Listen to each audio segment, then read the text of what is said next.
Hi friends, ఈరోజు మనం పొన్నగంటి ఆకుకూర టమాటా కర్రీ చేసుకుందాం. ఇది చాలా అంటే చాలా సూపర్గా ఉంటుంది. సింపుల్గా చాలా టేస్టీగా చేసుకోవచ్చు ఈ ఆకుకూర. దాన్ని ప్రాసెస్ చూసేద్దాం. ముందుగా ఆకుకూరని బాగా శుభ్రంగా చేసుకొని కడిగి సన్న ముక్కలు చేసి పెట్టుకున్నాను ఫ్రెండ్స్. తర్వాత స్టవ్ వెలిగించి బండి పెట్టుకొని దానిలో నూనె తాలింపు గింజలు వేసి వేపుకున్నాను. పెద్ద సైజు ఉల్లిపాయ ఒకటి తీసుకొని సన్న కట్ చేసుకొని 4 పచ్చిమిరపకాయలు కూడా వేసి వేపుకున్నాను. వేపుకున్న తర్వాత కొంచెం ఉప్పు పసుపు వేసుకున్నాను తొందరగా వేగడానికి.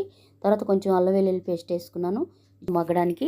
తర్వాత అది మగ్గిన తర్వాత టమాటాలు వేసాను.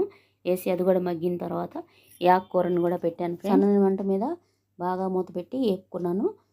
ఆకుకూర అంతా బాగా మగ్గిపోయింది ఫ్రెండ్స్. మగ్గిపోయిన తర్వాత కొంచెం కారం వేసుకొని తిప్పుకొని బాగా దగ్గరికి మగ్గిపోవాలి ఫ్రెండ్స్. ఇంకా వాటర్ ఏం పోయక్కర్లేదు, దానిలో వచ్చిన వాటర్తోనే మగ్గిపోతుంది. చాలా అంటే చాలా సూపర్గా ఉంటుంది. వీడియో కనుక నచ్చితే లైక్ చేయండి.